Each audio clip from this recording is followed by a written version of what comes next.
Bonjour Lisa, Bonjour à tous. bienvenue sur la chaîne YouTube CB Lisa. Dans cette vidéo, nous allons aborder une mise en situation professionnelle. L'énoncé de la mise en situation est le suivant. Au cours d'une séance de mathématiques en classe de quatrième, consacrée à la résolution d'un problème complexe en îlot, un élève refuse ostensiblement d'intégrer son groupe au motif qu'un des membres est en situation de handicap.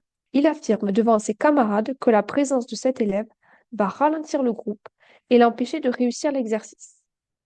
Confronté à ce refus qui contrevient au principe de fraternité et d'inclusion scolaire, quelle posture adoptez-vous pour gérer le conflit immédiat et rappeler les valeurs de la République tout en maintenant le climat d'apprentissage?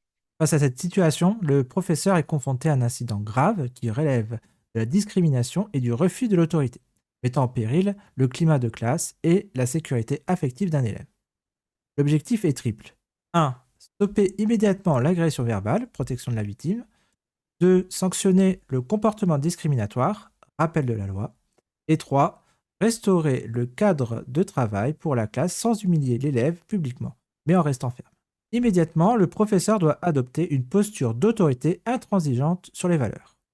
Il intervient immédiatement pour faire cesser les propos, signifie à l'élève d'un ton ferme mais posé que ses propos sont inacceptables.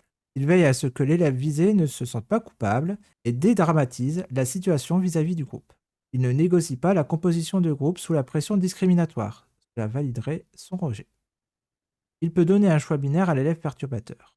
Soit intégrer le groupe, travailler dans le respect, ou soit travailler seul. S'il choisit la seconde option, c'est une mesure conservatoire pour permettre au cours de continuer. Le professeur devra avoir une discussion avec cet élève en fin de séance.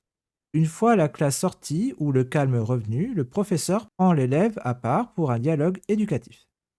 Il lui rappelle que l'école de la République est une école inclusive, loi de 2005. Refuser de travailler avec quelqu'un en raison de son handicap est une discrimination punie par la loi. Ce n'est pas une opinion, c'est un délit. Il revient sur son argument de ralentissement. En mathématiques, la résolution de problèmes complexes ne vise pas la vitesse, mais la démarche et le raisonnement. Le professeur explique que la diversité des approches est une richesse, intelligence collective.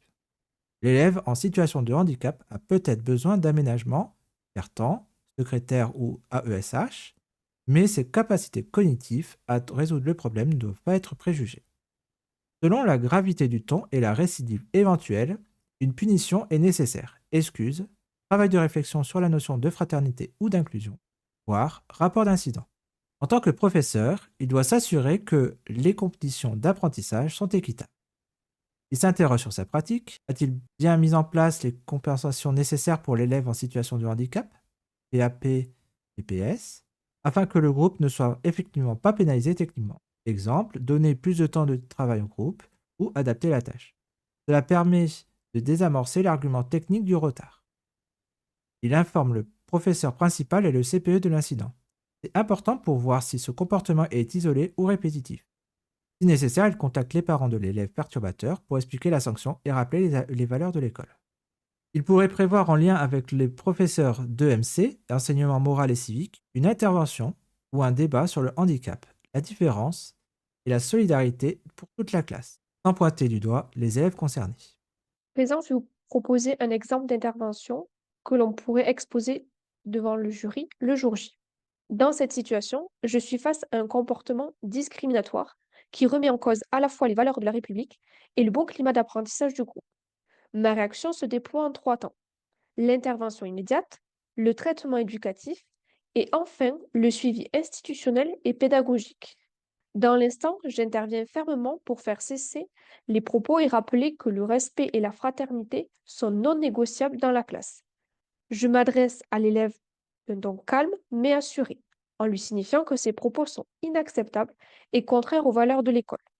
Dans le même temps, j'adresse un regard bienveillant à l'élève en situation de handicap pour qu'il ne se sente ni jugé ni coupable. Je précise à la classe que chacun a un rôle à jouer au sein du groupe et que refuser de coopérer sur la base d'un handicap n'a pas sa place dans notre école. Pour maintenir la continuité de la séance, je ne modifie pas la composition des groupes. Céder reviendrait à valider le rejet. J'offre simplement une alternative temporaire à l'élève récalcitrant: intégrer le groupe dans le respect ou travailler seul afin de préserver le déroulement du cours sans humiliation publique. Une fois le calme revenu, je reprends l'élève à port pour un échange individuel. Je lui rappelle que l'école de la République est une école inclusive, en référence à la loi de 2005 sur le handicap, et que refuser de travailler avec un camarade pour ce motif constitue une forme de discrimination. Je m'appuie sur la dimension pédagogique pour déconstruire son argument. La réussite en résolution de problèmes ne dépend pas de la vitesse, mais du raisonnement collectif. J'insiste sur l'enrichissement que représente la diversité des profils et des points de vue. Selon la gravité de la situation, j'envisage une sanction éducative mesurée, excuse à formuler, travail de réflexion sur la fraternité, voire rapport d'incident si nécessaire. Que faire sur le long terme? Je rends compte de l'incident au professeur principal et au CPE afin d'assurer un suivi cohérent et d'impliquer l'équipe éducative. Une concertation peut permettre de prévenir la récidive et d'accompagner l'élève fautif. Par ailleurs, je m'interroge sur ma propre pratique. Les aménagements du PPS ou du PAP de l'élève handicapé sont-ils bien pris en compte? L'évaluation est-elle équitable? Cette réflexion professionnelle est essentielle pour éviter que les difficultés techniques ne deviennent des arguments discriminatoires. Enfin, à plus long terme, je peux proposer en lien avec le collègue d'éducation morale et civique un débat ou une activité de sensibilisation sur la différence, le handicap et la solidarité, afin de renforcer la cohésion du groupe. En somme, il s'agit d'agir avec fermeté, mais aussi avec pédagogie, pour appeler la loi tout en donnant du sens à la valeur de fraternité. Mon objectif reste double: protéger chaque élève et restaurer un climat juste et respectueux qui favorise l'apprentissage de tous. Bien, la vidéo est maintenant terminée, merci de l'avoir suivi. Un like, un abonnement ou un commentaire sont toujours les bienvenus. Vous pouvez aussi regarder les liens en bas de la description si vous voulez soutenir notre travail. Bon courage dans vos révisions du CAPES et à bientôt pour de nouvelles aventures mathématiques. À bientôt, au revoir.